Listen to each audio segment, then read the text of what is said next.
We've been talking about some of the things that need to be done before you step out your front door as a candidate. Last week we discussed your preliminary budget. Today a few words about your fundraising plan. Yes, you need one. It cannot be done on the fly.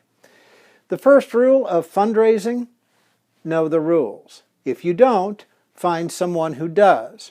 Make sure you know what the contribution limits are, who you are allowed to take money from, when and how you are required to report your contributors and expenditures, what you are required to divulge about your contributors, your vendors, and your staff. The second rule of fundraising: don't let anyone on your staff raise or deposit money until they have been fully briefed on the rules. And rule number 3, obey the rules. You're running to be a lawmaker. If during the course of a campaign you're exposed as a lawbreaker, it will not advance your career. There are 4 general sources of campaign contributions. Tier 1, family and friends. They are the ones you ask first. They are the easiest sources of money. Your parents, grandparents, siblings, aunts, uncles, cousins, their spouses, and their children. Don't want to ask your family for money? Then don't run. If you've asked all your relatives and none are willing to help, rethink what you are doing. Once you've asked every relative you can find, then go to your friends, high school classmates, college classmates, people who attend your church, members of clubs and organizations you belong to, acquaintances, people on your Christmas card list, in your contact list, the people you do business with, your barber, hairdresser, plumber, mechanic, dry cleaner, attorney, doctor, dentist, wine merchant. If you can't remember all the people you do business with, go back through your checkbook and look at all the people you have paid for something during the last 2 or 3 years. Finally, go through the yellow pages and look at the occupations. Chances are you'll remember the name of someone who sold you a computer, fixed the one you have, sold you flowers, golf clubs, your insurance, your car, your new stove, or the real estate agent that sold you your house. Tier 2, people who should want to give you money. These are people, interest groups, and ideological organizations that agree with your platform, your cause, and your agenda, or ideological organizations that agree with your issue positions. Where do you find these people and organizations? Pore over the contribution records of candidates who previously sought the office you are now seeking.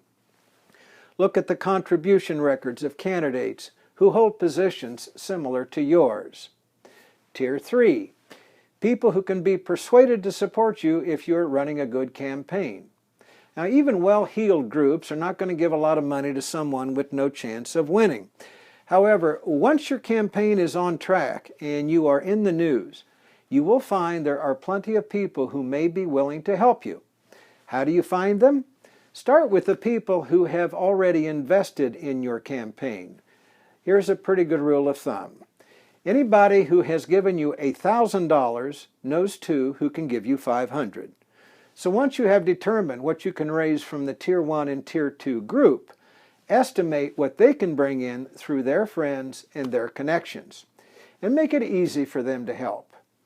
They can make a direct request of their friends, send emails on your behalf, or write letters, or host dinners and cocktail parties. They will need ammunition in order to help you raise money.